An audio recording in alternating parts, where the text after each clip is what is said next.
감사합니다. 우리 옆에 분들하고 이렇게 인사 한번 하시면 좋겠습니다. 복 받으셨습니다. 네. 네. 이게 지금 성의 암호인데 암호를 아시는 분은 웃고 기쁜 마음으로 하시는데 이 암호를 모르시는 분은 이게 뭔 소리요? 이러시는 것 같아요. 여러분, 하나님의 교회를 섬길 수 있고 특별히 교회 중에서 이렇게 좋은 교회 또 좋은 목사님 만난 거 복 중에 복입니다. 제일교회 성도들은 이미 복을 받으신 줄 믿으시기 바랍니다. 옆에 분들하고 인사 한 번만 더 하세요. 이렇게 하세요. 이제 내 옆에 앉아줘서 고마워. 예.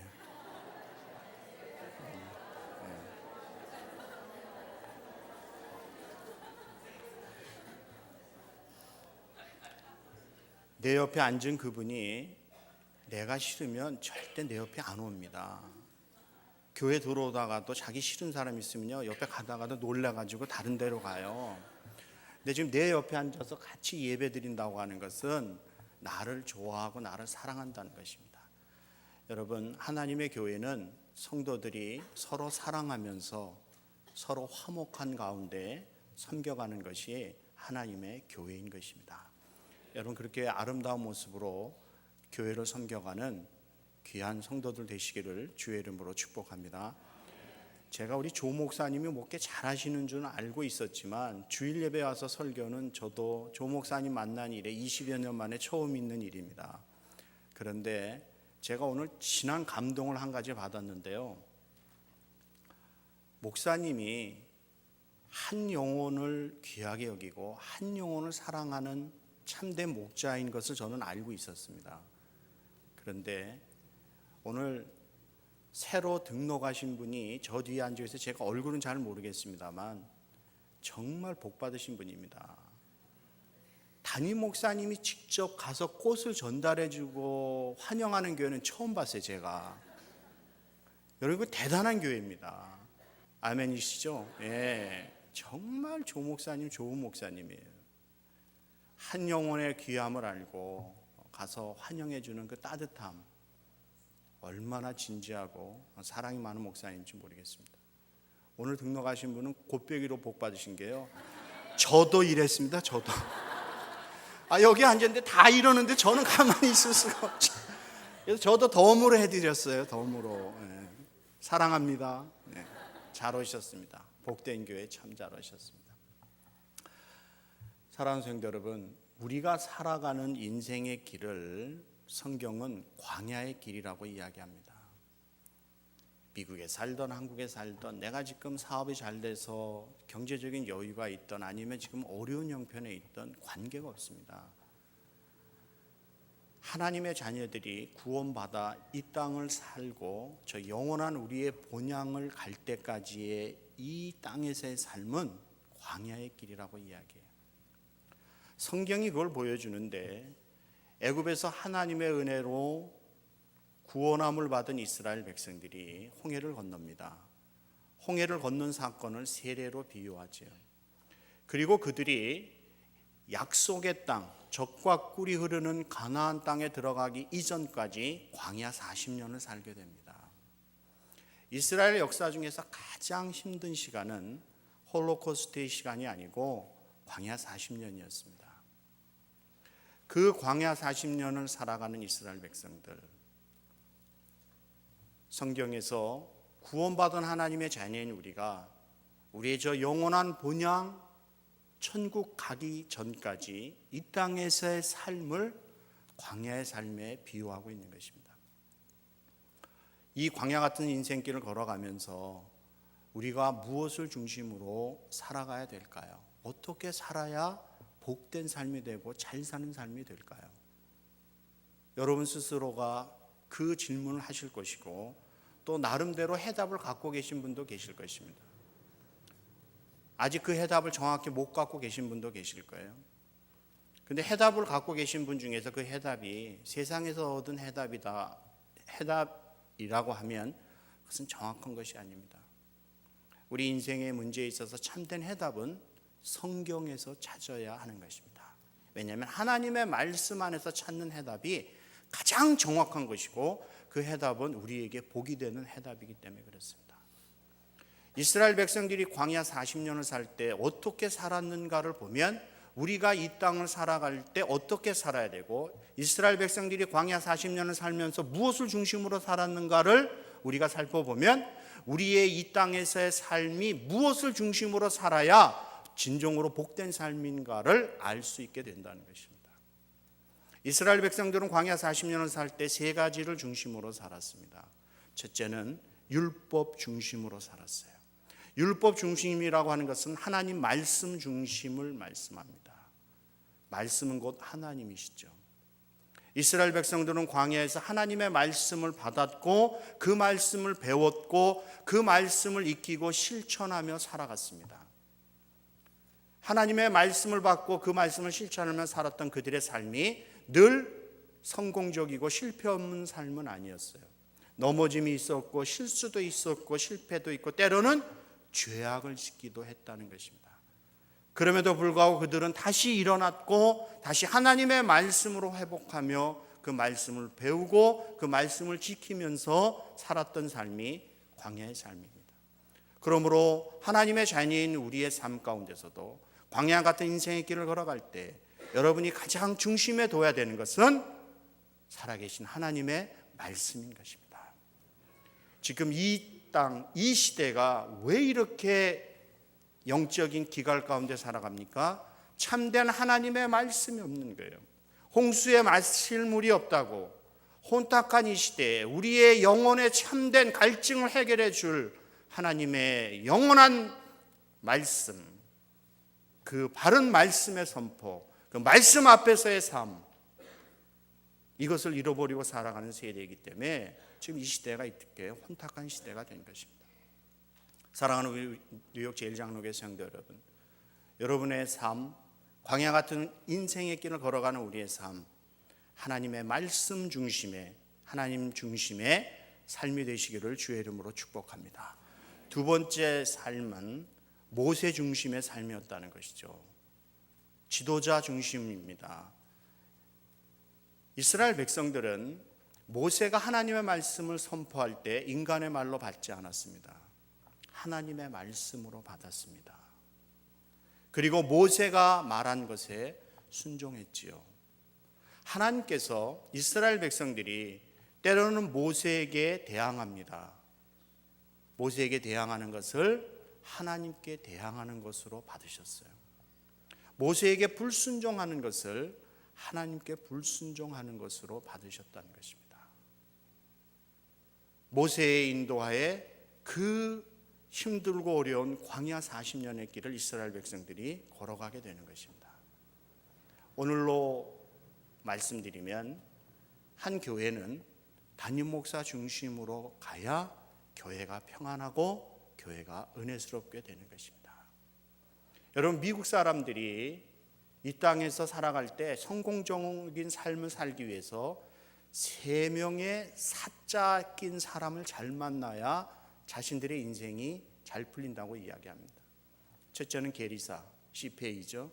그래서 자신의 재산 관리, 텍스 문제를 잘 해줘야 된다는 것이죠. 또 한 사람은 변호사입니다. 미국에 얼마나 수가 많습니까? 분명히 옆집 백인하고 그렇게 사이좋게 살다가 첨예한 문제 하나 딱 부딪히면 바로 수하고 들어오는 나라가 이 나라죠. 우리는 뭐 그런 것 같고, 아니요. 그러나 그들은 이해관계에 있어서는 첨예합니다. 그래서 변호사 잘 만나야 된다라고 이야기하죠. 그리고 우리의 영적인 문제를 위해서 목사를 잘 만나야 된다라고 이야기합니다. 그러므로 한 교회가 건강하게 잘 세워가기 위해서 좋은 목회자를 만나는 것만큼 복된 것이 없는 거예요. 그래서 제가 첫 시간부터 제1장로교회 성도들은 복 받았습니다라고 말씀드렸잖아요. 이거 비밀을 가르쳐 드리면 안 되는데, 안 나오신 분들은 모르셔야 하는데, 네. 여러분, 한 교회 목회자가 잘못 판단하고 잘못 결정하고 잘못 세워져서 어려움을 당하는 그러한 일들을 이미 여러분은 많이 보셨고 익히 경험하셨습니다. 저도 목회자 중에 한 사람입니다만, 여러분, 성도들의 기도 가운데 목사님을 위해서 기도하다가 기쁨과 감사가 있어야 되는데 우리 목사님 저러시면 안 되는데 하는 이 안타까운 마음으로 하나님 앞에 기도하는 것만큼 불행한 것은 없는 거예요. 여러분 그런 기도 안 하시잖아요. 여러분은 우리 담임 목사님 좋은 분 만나게 해주셔서 하나님 감사합니다. 우리 목사님을 통해서 주시는 말씀 우리들이 잘 받고 우리 교회가 더 건강하고 부흥하며 하나님의 영광을 드러내는 그러한 교회가 되게 해주세요. 그런 기도 하시잖아요. 얼마나 축복된 삶인 것입니까? 그러므로 교회는 목회자 중심으로 가야 된다는 것입니다. 세 번째는 성막 중심의 삶을 살았다는 것입니다. 이스라엘 백성은 광야 40년을 살아갈 때 그 광야의 삶은 텐트를 친 삶이죠. 그런데 그 텐트를 칠 때 무엇을 중심으로 쳤냐면 성막을 중심으로 텐트를 쳤습니다. 그 성막은 이제 나중에 가나안 땅에 들어가서 성전 중심으로 바뀌게 됩니다. 성막을 중심으로 12지파가 텐트를 치고 광야 삶을 살게 되는 것입니다. 그 성막에는 언약궤가 있었고 그 성막에 불기둥과 구름기둥의 임재함을 보게 되는 것입니다. 그 임재함을 보면서 이스라엘 백성들은 하나님의 임재를 보게 되는 것이죠. 임마누엘 신앙을 가지고 살아가게 되는 것입니다. 하나님이 우리와 함께 하시는구나. 하나님이 이 광야의 길을 걸어가는 우리의 민족과 우리와 함께 하시는구나. 우리는 저 하나님의 인도하심을 보고 따라가면 되겠구나 하는 성막 중심의 삶으로 살아가게 된다는 것입니다. 이 성막은 오늘날 교회를 이야기하는 것이죠. 여러분 지금도 유대인들이 살고 있는 지역에 가면 반드시 유대인 회당이 있습니다. 시나고그. 그래서 유대인들은 그 회당 중심으로 지금도 살아가고 있는 거예요. 과거에 구약에서부터 내려왔던 그들의 전통에 의해서 그렇게 살아간다는 것입니다. 그럼 광야 같은 이 땅을 살아갈 때 여러분 교회 중심의 삶 이것만큼 소중하고 귀한 것이 없다는 것입니다. 하나님의 말씀과 목회자 중심과 그리고 교회 중심의 삶 이것이 바로 이스라엘 백성들이 광야 40년을 살아갔던 비법인 것입니다. 오늘 본문에서 하나님께서 솔로몬 성전 봉헌식 낙성식에서 일어났던 일을 우리에게 말씀하고 있는 것입니다. 예루살렘 성전을 최초로 지어서 하나님 앞에 드린 분은 바로 솔로몬이죠. 그 솔로몬 성전이 얼마나 아름답고 멋진 성전이었는지 우리는 다만 성경을 통해서만 알 수 있습니다. 왜냐하면 지금 존재하는 성전은 솔로몬이 지은 성전이 아니죠. 그것이 회파되어서 수르바벨 성전이 세워졌고 그것도 회파되어서 나중에 예수님 당시에는 헤롯 성전이 세워졌습니다. 지금 있는 것은 그것도 회파되어서 모슬렘의 모스크가 세워져 있고 단지 성전 벽만 조금 남아있는 그것으로 우리가 예루살렘 성전을 유추해서 생각할 수 있다는 것입니다. 그 영광스러운 예루살렘 성전, 그 성전을 최초로 봉헌해서 하나님 앞에 드렸을 때 그 기사가 오늘 역대하 7장 1절로 3절에서의 기사인 것입니다. 그러면 우리는 여기서 이런 질문을 한 가지 할 수 있습니다. 예루살렘 성전을 어디에 세웠는가 하는 것이죠. 어디에 세웠을까요? 뉴욕 제일장로교회는 우드사이드 60일가에 세웠습니다. 어디에 세웠을까요?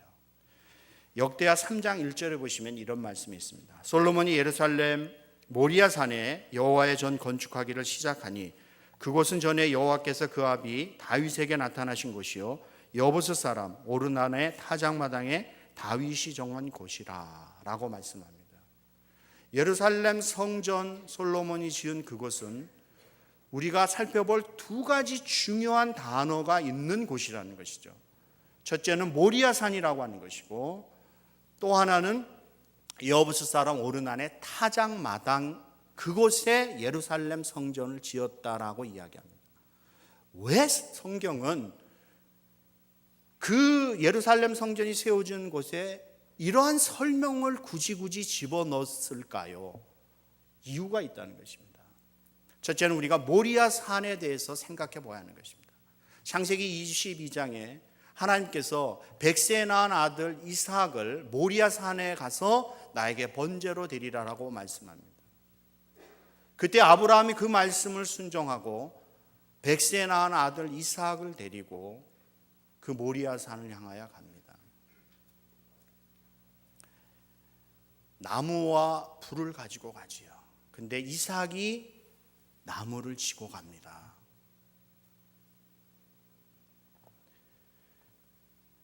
이삭이 나무를 지고 모리아 산을 걸어가는 것은 우리 위하여 십자가 지시고 골고다 언덕에 올라가시는 예수 그리스도를 예표로 보여주고 있는 것입니다. 그리고 사흘길을 갔다라고 하는 것은 이제 십자가에서 죽으시고 사흘 만에 부활하실 예수 그리스도를 예표로 또 보여주고 있는 것이죠. 그 모리아 산은 철저하게 하나님의 뜻에 순종하는 아브라함의 순종의 헌신의 결단과 그리고 아버지의 뜻에 철저하게 순종하며 따라가는 이삭의 순종 가운데 세워진 것이 바로 그 모리아 제단이라는 것이죠. 그러므로 하나님의 교회는 바로 예수 그리스도의 십자가의 고난과 부활의 영광을 토로해서 세워진 것이 하나님의 교회라는 것입니다. 그것을 이미 구약을 통해서 우리에게 보여주고 있는 것이에요. 그러므로 하나님의 교회를 섬겨가는 우리의 신앙의 자세 가운데 요구되는 것은 철저하게 하나님의 뜻 앞에 우리의 생각과 고집과 뜻을 내려놓고 순종하는 믿음의 결단이 있어야 하는 것입니다. 두 번째는 옆 사람 오르난의 타작마당이라고 하는 것이죠. 이것은 어떤 의미일까요? 역대상 21장에 가서 보시면 다윗 왕이 이제 그 치세가 강성해지고 나라가 부강해집니다. 그런데 사단이 충동을 해요. 그리고 군대 장관 요압을 불러서 이스라엘 중에 칼을 빼서 전쟁에 나갈 수 있는 사람을 계수하라라고 명령합니다.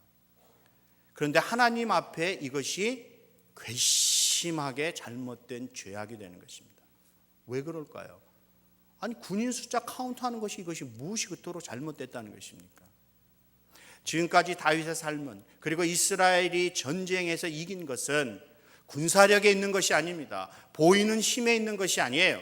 철저하게 하나님의 은혜로 되어진 것이고 하나님의 도우심 가운데 이루어진 것이고 하나님께서 다윗이 어디로 가든지 승리케 하시니라고 하는 하나님이 전쟁의 주체가 되어서 승리하게 해주신 것이지 인간의 힘이 군사력이 눈에 보이는 것이 전쟁을 이기게 한 것이 아니라는 것입니다. 철저하게 하나님만을 의지하고 하나님을 신뢰했던 삶에서 이제 나라가 부강해지고 평안해지니까 슬그머니 인간의 교만이 올라오고 나의 공로를 드러내고 싶고 자랑하고 싶은 것이죠. 그 중심을 보시는 하나님께서 다윗의 행하는 그 일을 괘씸하게 여기신 거예요. 하나님의 심판이 임하게 됩니다. 다윗에게 하나님께서 갓선지자를 보내요. 세 가지 중에 하나를 택하라 말씀합니다. 3년 동안 온 땅에 기근이 오는 것을 선택하든지 아니면 3달 동안 대적의 손에 쫓겨서 쫓김을 당할 것인지 아니면 3일 동안 이스라엘 온 땅에 온역이 전염병이 임할 것을 택할 것인지 다윗이 3일 동안 이스라엘 땅에 온역이 임하는 것을 택하게 됩니다. 그 전염병으로 이스라엘 백성이 7만 명이 죽어가는 거예요. 지도자 한 사람이 잘못함으로 백성이 고생하는 것을 바라볼 때 다윗이 악한 왕이 아닌 거로 그가 하나님 앞에 가슴을 찢으며 백성의 고통을 나의 죄악으로 인하여 하나님 앞에 받은 것으로 생각하니 눈물을 흘리고 회개하면서 하나님 앞에 용서를 구하는 것입니다. 그리고 여부 사람 오르난의 타작마당에서 번제와 화목제를 드리게 되므로 이스라엘 백성에게 임했던 온역이 멈추게 되는 것입니다. 그러므로 여부스 사람 오르난의 타작마당에 세워졌다고 하는 것은 하나님의 교회는 철저하게 우리의 죄악을 회개하는 곳이라는 것입니다. 하나님 앞에 나는 죄 없습니다 이야기할 수 있는 사람이 없죠. 오늘도 우리가 하나님 앞에 나와서 하나님이 찾으시는 한 사람의 그 예배자가 되기 위하여, 하나님 앞에 신령과 진정으로 예배드리기 위해서 하나님과 나만이 아는 내 심령 깊숙한 곳에 있는 은밀한 죄악들을 회개하고 토해내는, 그래서 하나님 앞에 드리는 예배가 신령과 진정의 산 거룩한 예배가 되는 것, 그것이 하나님의 교회인 것입니다. 그리고 하나님을 신뢰하고 하나님의 은혜로만 살아가는 우리의 삶을 하나님 앞에 고백하고, 하나님 앞에 우리의 교만함을 내려놓고, 하나님 앞에 우리의 자랑을 내려놓고, 우리의 되어진 모든 것들이 하나님의 은혜로 되어졌음을 인정하고 고백하고 하나님 앞에 감사로 제사 드리는 것, 그것이 바로 하나님의 교회라는 것입니다. 이제 솔로몬의 성전의 봉헌식에 오늘 세 가지가 임하는 것을 역대하 7장 1절로 3절에서는 말씀하고 있는 것입니다. 오늘 1절 말씀 보시면 솔로몬이 기도를 마침에 불이 하늘에서 내려와 그 번제물과 제물을 살랐다라고 이야기하는 것입니다. 하늘에서 뭐가 임해요? 불이 임했다는 것입니다. 여러분, 하늘에서 불이 임했다고 하는 것은 지금 이스라엘 백성들이 솔로몬이 하나님 앞에 올려드린 이 기도가 응답되었다고 하는 상징적인 의미인 것입니다. 여러분, 여러분의 기도와 여러분의 이 예배 가운데 하나님께서 받으셨다라고 하는, 내가 너의 기도를, 너희들의 예배를 받았다고 하는 이 사인이 임하는 것이 너무도 중요한 것입니다. 그저 우리끼리 모여서 인간의 감정을 만족시켜주고 그냥 앉았다가 가는 것이 예배가 아닌 것입니다. 예배는 우리의 온 마음과 뜻과 정성을 다하여 하나님 한 분만을 올려드리는, 하나님께 올려드리는 그 영광 가운데 하나님께서 내가 이 예배를 받으셨다라고 하는 분명한 하나님의 사인이 위로부터 임하는 교회, 그 교회가 뉴욕 제일장로교회가 되기를 주의 이름으로 축복합니다. 또 하나 불이 임하였다라고 하는 것은 어떤 의미냐면 하나님이 임재의 상징으로 우리에게 보여주시는 거예요. 하나님께서 임재하셨기 때문에 모든 두려움과 어두움이 물러가게 되는 것입니다. 우리의 인생의 길을 걸어갈 때 여러분, 내 혼자 걸어가는 길이라고 생각하면 우리는 두려워서 걸어갈 수 없습니다. 언제 무슨 일이 일어날지 어떻게 합니까? 그리고 지금 내가 계획하는 이 일이 내 생각대로 다 되어집니까? 아니요. 우리가 걸어가는 이 인생의 길에 하나님이 동행해 주시고 하나님이 함께 해 주시는 그 은혜가 없이는 우리는 살아갈 수 없는 사람들이라는 것이죠. 하나님께서 하나님의 임재로 우리와 함께 하심, 그 임재에 하나님의 보호하심이 있기에 우리는 이 이민의 삶을 오늘도 걸어갈 수 있는 것입니다. 그 임재에, 그리고 하나님의 보호의 역사로 하늘로부터 불이 임하는 것입니다. 사랑하는 우리 뉴욕 제일장로교회 성도 여러분, 여러분이 걸어가시는 그 인생의 길, 지금까지 걸어오신 그 인생의 길에 하나님의 임재와 하나님의 보호하심이 있었음을 감사하십시오. 그리고 앞으로도 여러분 이 땅에서의 생명이 다하는 그날까지, 그리고 주님 다시 오실 때까지 뉴욕 제일장로교회에 하나님의 보호와 하나님의 임재하심이 함께하는 주님의 영광스러운 교회가 되기를 주의 이름으로 축복합니다. 또 하나, 이 불은 성령을 상징하는 것이죠. 왜냐하면 오순절 마가의 다락방에 임하셨던 불같은 성령의 역사로 이 땅에 2000년 기독교 역사가, 교회의 역사가 시작이 되는 것입니다. 그러므로 하나님의 교회는 무엇이 임해야 돼요? 바로 성령의 불이 임해야 된다는 것입니다. 여러분, 성령의 불이 임했을 때 여러 가지 현상들이 일어납니다. 어떤 분들은 자꾸 어떤 은사를 많이 이야기합니다. 여러분, 그 은사는 하나님께서 기쁘들어 주시는 거예요. 그거는 세컨더리입니다.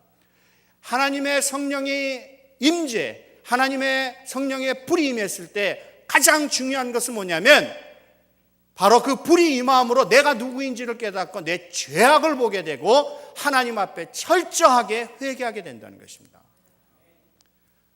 사도행전 2장에서 성령의 불같은 역사가 임했을 때 그곳에 모인 자들이 전부 가슴을 찢고 회개하며 하나님의 말씀 앞에서 우리가 어찌할꼬 하고 가슴을 찢었다는 것이죠. 그러므로 하나님의 교회는 강력한 성령의 역사, 그 성령의 역사로 말미암아 우리의 죄악들이 낱낱이 회개되고 우리의 죄악들이 태움을 받고 하나님 앞에 정결한 순결한 신부의 모습으로 서야 하는 것이 바로 교회라는 것이죠. 그러므로 교회는 사람이 많이 모였다? 중요하지 않습니다. 얼마나 많이 모였냐? 그거 중요하지 않아요. 제가 동부에서 서부에서 지금 목회를 하고 있습니다. 사이즈가 상당히 큰 교회인 것은 맞습니다. 근데 저는 별로 그 사이즈에 대해서 관심이 없습니다. 조 목사님이나 저나 갖고 있는 생각은 한 사람의 영혼, 한 영혼의 그 영혼을 귀하게 여기는 목회자로서 하나님 앞에 섬겨가기를 원한다는 것이죠. 한 영혼 한 영혼이 예수 그리스도의 보혈로 죄사함을 받고 거듭나 하나님의 자녀로 살아가는 변화되는 모습을 바라보는 목회자의 기쁨이 있다는 것입니다. 사람이 많이 모인 거요? 중요하지 않습니다. 여러분 한 분 한 분이 주의 은혜로 성령의 임재하신 가운데 거듭나 하나님의 자녀로 참된 기쁨과 행복을 누리고 살아가는 주의 자녀들, 그러한 교회의 모습이 되기를 주의 이름으로 축복합니다. 큰 두 번째 생각하실 것은 오늘 1절에 보시면 하나님의 영광이 그 전에 가득하였다라고 이야기합니다. 솔로몬의 성전에 하나님의 영광으로 가득 채워진 것, 그것이 교회예요.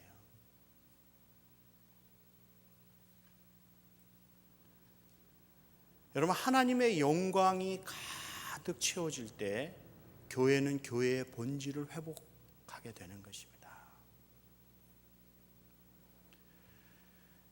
교회가 교회의 본질을 잃어버릴 때 세상으로부터 지탄을 받게 되죠. 지금 왜 교회가 이렇게 어려운 시대에 들어왔습니까? 그것은 바로 교회의 본질을 잃어버리는 시대에 우리가 살아가고 있기 때문에 그렇습니다. 세상이 교회를 걱정하는 시대, 그 시대에 우리가 살아가고 있기 때문에 그렇죠. 가장 추한 것이 무엇인 줄 아십니까? 가장 아름다운 것이 타락할 때 가장 추하게 되는 것이에요. 하나님의 교회만큼 아름다운 것이 어디 있습니까? 이 땅의 마지막 희망과 보루는 경제가 아닙니다. 군사력이 아닙니다. 이 땅의 마지막 희망과 보루는 교회입니다. 교회가 존재하는 한 이 땅엔 소망이 있습니다. 그러나 교회가 교회의 구실을 못하게 되면 아무리 잘 먹고 잘 살고 물질의 풍요를 누린다 하더라도 더 이상 이 땅에는 소망이 없는 것입니다. 하나님의 영광이 가득한 교회, 그 위대한 순교자이신 주기철 목사님께서 마지막 기도하신 기도의 내용 중에 이런 기도가 있습니다. 주님, 우리 산정현 교회가 알곡들로 가득 채워지게 하여 주옵소서. 쭉정이들 아니라 사람이 아무리 많이 모여도 쭉정이들만 모이면 그것은 교회 구실을 할 수가 없습니다. 알곡들로 가득 채워 주시옵소서. 이 교회가 하나님의 영광으로만 가득 채워 주시옵소서. 그 기도하시고 일사각오의 신앙으로 순교의 제물이 되시는 거예요. 바라옵기는 뉴욕 제일장로교회가 하나님의 영광으로 가득 채워지는 교회, 혼탁한 이 시대에 이 뉴욕에 영적인 바른 진리의 횃불을 높이 들어줄 수 있는 하나님의 기쁨이 되는 교회가 되기를 주의 이름으로 축복합니다. 세 번째는 오늘 말씀 3절에 보시면 이런 말씀이 있어요. 이스라엘 모든 자손은 불이 내리는 것과 여호와의 영광이 전에 있는 것을 보고 박석간 땅에 엎드려 경배하며 여호와께 감사해 가로되 선하시도다 그 인자하심이 영원하도다 하니라. 여기서 박석간 땅이라고 하는 것은 빛나는 돌로 된 석판을 이야기합니다. 이스라엘 백성이 하늘로부터 불이 임하고 여호와의 영광이 성전에 가득한 것을 보니까 그대로 땅에 엎드렸다는 것입니다. 여러분, 교회는 하나님을 섬길 때 바로 엎드려 섬기는 거예요. 이 엎드렸다고 하는 것은 단순히 우리의 몸만 엎드리는 것이 아니라 우리의 마음까지 엎드려서 겸손함으로 섬기는 것이 하나님의 교회라는 것입니다. 근데 이스라엘 백성들이 이렇게 겸손하게 섬길 수 있었던 이유는 다른 데 있지 않아요. 그들이 잘나고 그 백성들이 겸손한 백성이라서 그런 것이 아니라 이스라엘 백성들이 얼마나 목이 곧은 백성이고 하나님 앞에 패역한 일들을 많이 했습니까? 그럼에도 불구하고 저들이 하나님 앞에 바싹 없을 수 있었던 이유는 두 가지예요. 하나는 하늘로부터 불이 임하는 것을 보았고, 또 하나는 하나님의 전에 여호와의 영광이 충만한 것을 보았다는 것입니다. 보았다고 하는 것은 체험적인 신앙이에요. 그러므로 우리가 하나님의 교회를 섬겨갈 때 여러분, 겸손함으로 섬겨가야 되는데, 그 겸손함은 하나님의 임재를 보고 하나님의 영광을 본 체험적인 신앙을 소유한 하나님의 자녀들에게 일어난다는 것이죠. 만약에 내가 이 겸손함이 없이 지금 하나님의 교회를 섬긴다고 하면 여러분에게는 바로 이 하나님의 임재의 영광과 하나님의 거룩한 영광을 체험하지 못하셔서 그래요. 이것이 체험되어진 성도는 엎드리지 말라고 해도 엎드리게 돼 있는 것입니다.